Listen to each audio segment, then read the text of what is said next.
Baiklah, Assalamualaikum warahmatullahi wabarakatuh. Kami dari kelompok 3 yang beranggotakan saya sendiri, Agustina Putri Dewita, nomor BP 20.01.07.2019, dengan rekan saya, Hesti Endradianti, dengan nomor BP 20.01.07.2006. Di sini kami akan membahas mengenai etika bisnis di perusahaan. Berikut telah kami lampirkan sub-sub materi yang akan kami bahas pada kesempatan kali ini. Baiklah, untuk materi pertama yaitu pengertian bisnis dan etika bisnis. Bisnis sendiri merupakan suatu kegiatan atau aktivitas yang dilakukan perorangan atau sebuah organisasi yang melingkupi aktivitas produksi, pembelian, penjualan, atau juga pertukaran barang dan jasa yang memiliki tujuan yaitu untuk mendapatkan keuntungan atau laba. Menurut Kir Hanson, seorang pakar etika, dia mengatakan bahwa etika dalam bisnis tersebut bukan hanya sekedar seperangkat moral yang dijadikan sebuah pedoman, namun dapat dijadikan sebuah studi yang dijadikan standar perilaku bisnis untuk mempromosikan kesejahteraan maupun kebaikan dalam bisnis itu sendiri. Nah, untuk materi selanjutnya yaitu latar belakang etika bisnis. Di dalam masyarakat kita memiliki berbagai macam hubungan seperti hubungan agama, hubungan keluarga, perdagangan, politik, dan sebagainya. Nah, sifat ini akan memunculkan sebuah keragaman hubungan yang nantinya akan memiliki corak-corak terhadap perilaku di dalamnya. Nah, agar tidak terjadinya sebuah penyimpangan atau terjadinya emosi yang rasional yang membuat sebuah hubungan ini dapat hancur, maka timbullah peraturan yang baik dibuat secara tertulis maupun tidak tertulis yang biasanya kita sebut sebagai etika, etiket, norma, kaidah atau tolak ukur. Sama dengan di dalam bisnis, sasaran etika adalah moralitas, di mana etika merupakan filsafat tentang moral. Namun moralitas dalam bisnis ini memiliki arti sebuah istilah yang dipakai untuk mencakup praktek dan kegiatan yang membedakan apa yang baik dan apa yang buruk. Aturan-aturan ini juga yang mengendalikan kegiatan itu dan nilai-nilai yang tersimbol di dalamnya yang dipelihara atau dijadikan sasaran dalam membuat sebuah kegiatan praktek. Nah, untuk materi selanjutnya yaitu pentingnya etika dalam bisnis. Di sini ada 7 yang membuat pentingnya etika tersebut di dalam bisnis. Yang pertama yaitu menciptakan kepercayaan. Nah, kepercayaan adalah hal yang sangat penting dalam membangun sebuah bisnis ataupun sebuah hubungan. Dalam bisnis, kepercayaan ini sangat dibutuhkan jika bisnis ini merupakan bisnis jangka panjang. Dengan artian, jika kita percaya kepada suatu bisnis, maka akan timbul sebuah loyalitas terhadap bisnis tersebut. Yang kedua, menjalin hubungan jangka panjang. Bisnis atau usaha yang bagus merupakan bisnis yang dapat bertahan dalam waktu yang panjang. Disinilah alasan kenapa kita menerapkan etika dalam bisnis tersebut merupakan hal yang penting bagi seorang pengusaha. Yang ketiga yaitu menjaga reputasi. Alasannya penting etika dalam bisnis yaitu reputasi ini karena reputasi merupakan hal yang sangat merupakan nama baik ya, reputasi tersebut. Jika tercorengnya nama reputasi sebuah usaha kita, maka orang akan berpandang buruk kepada sebuah bisnis yang kita bangun ini. Maka reputasi itu merupakan hal yang penting juga dalam mendirikan sebuah bisnis. Yang keempat yaitu memperkuat brand image.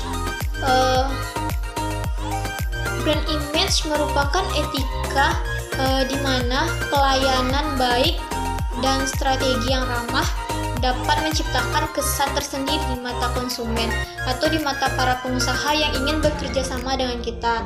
Dengan artian, jika brand di perusahaan kita atau di bisnis kita ini bagus, maka orang-orang akan berpikir, wah, perusahaan ini merupakan memiliki hal yang bagus di dalamnya, dan tidak menutup kemungkinan para pengusaha ingin bekerja sama dengan kita atau konsumen malah ingin membeli barang-barang yang kita jual begitu.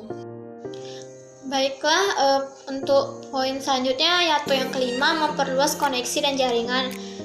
Di mana sebuah bisnis yang baik adalah bisnis yang menjalin koneksi dan jaringannya dengan baik pula. Di mana jika kita dapat memperluas jaringan kita, maka bisnis yang kita miliki akan lebih cepat maju dan lebih mudah berkembang. Yang keenam yaitu menghindari persaingan yang tidak sehat. Sebab jika bisnis yang kita miliki tidak mempunyai etika yang baik, maka kompetitor yang merasa dikecewakan dengan bisnis yang kita miliki ini, mereka akan melakukan berbagai macam cara untuk bisa mengalahkan bisnis yang kita miliki tersebut. Yang ketujuh yaitu menjaga kesehatan bisnis. Bisnis yang sehat adalah bisnis yang bisa menjaga keenam poin sebelumnya. Yang pertama tadi kepercayaan, menjalin hubungan jangka panjang, menjaga reputasi, memperkuat brand image, memperluas koneksi, menghindari persaingan tidak sehat. Dan keenam poin ini harus dijaga agar kesehatan bisnis dapat berjalan dengan semana mestinya. Dengan ini dapat juga terciptanya kepercayaan hingga adanya persaingan yang sehat di sebuah bisnis tersebut. Nah, untuk poin selanjutnya yaitu peranan etika dalam bisnis. Etika bisnis dalam perusahaan memiliki peran yang sangat penting, yaitu untuk membentuk suatu perusahaan yang kokoh dan memiliki daya saing yang tinggi serta mempunyai kemampuan yang tinggi, serta menciptakan nilai value creation yang tinggi juga, di mana diperlukan suatu landasan yang kokoh untuk mencapai itu semua. Dan biasanya dimulai dari perencanaan strategis, organisasi yang baik, sistem produksi yang transparan didukung oleh budaya perusahaan yang lebih handal, serta etika perusahaan yang dilaksanakan secara konsisten dan konsekuen. Assalamualaikum warahmatullahi wabarakatuh. Perkenalkan, nama saya Hesti Endra Dianti dengan nomor BP 200107-2006. Baiklah, di sini Hesti mau melanjutkan materi dari rekan saya yaitu Agustina Putri Dewita mengenai tujuan etika, moral, norma secara umum. Tujuan etika itu sendiri yaitu menerapkan atau mempelajari etika di masyarakat yang bertujuan untuk mendapatkan konsep yang sama mengenai penilaian baik dan buruknya perilaku atau tindakan manusia di dalam ruang dan waktu tertentu, mengarahkan perkembangan masyarakat menuju suasana yang harmonis, tertib, teratur, damai, dan sejahtera. Sedangkan tujuan moral yaitu adalah untuk mewujudkan harkat dan martabat kepribadian manusia melalui pengamalan nilai-nilai dan norma yang sama. Moral dapat memberikan wawasan masa depan kepada manusia, baik sanksi sosial maupun konsekuensi dalam kehidupan, sehingga manusia akan penuh pertimbangan sebelum bertindak. Selanjutnya, tujuan dari norma. Norma bertujuan yang pertama untuk menciptakan kenyamanan, kemakmuran, dan kebahagiaan bagi masyarakat. Yang kedua yaitu norma memiliki tujuan agar mampu mengatur perilaku masyarakat dengan nilai-nilai yang berlaku. Tujuan yang ketiga yaitu norma dapat menciptakan keharmonisan hubungan antar masyarakat. Selanjutnya yaitu mengenai manfaat etika dalam bisnis. Manfaatnya yang pertama yaitu adanya pengendalian diri. Yang kedua yaitu sebagai sarana untuk pengembangan jati diri. Yang ketiga, menciptakan suasana persaingan yang sehat. Yang keempat, membantu membentuk sikap saling percaya antara satu karyawan dengan karyawan lain, satu individu dengan individu lain. Yang kelima yaitu memperhatikan kepentingan bersama di atas kepentingan pribadi. Yang keenam yaitu menjaga kenyamanan dalam berbisnis. Selanjutnya yaitu materi yang terakhir yaitu mengenai prinsip etika bisnis. Prinsip etika bisnis ini dikemukakan oleh Sonny Kerov tahun 1998. Hal ini dikeluarkan sebanyak 5 prinsip yang dapat dijadikan sebagai pedoman untuk menjalankan praktik bisnis. Yang pertama yaitu ada prinsip otonom atau prinsip otonomi. Prinsip ini menunjukkan sikap kemandirian, kebebasan, serta tanggung jawab. Orang yang tanggung jawab berarti orang yang dapat mengambil keputusan lalu menjalankannya dengan kemampuan ia sendiri. Selanjutnya, prinsip kejujuran. Prinsip kejujuran yaitu sikap yang apa adanya, apa yang ia katakan itulah yang akan ia lakukan, sesuai dengan apa yang ia yakini dan apa kesepakatan yang telah disepakati. Selanjutnya yaitu adanya prinsip keadilan. Prinsip keadilan yaitu menanamkan sikap untuk bersikap adil ke semua pihak dengan tidak membedakan dari berbagai aspek, baik aspek ekonomi, politik, dan lain-lain. Yang selanjutnya yaitu ada prinsip saling menguntungkan.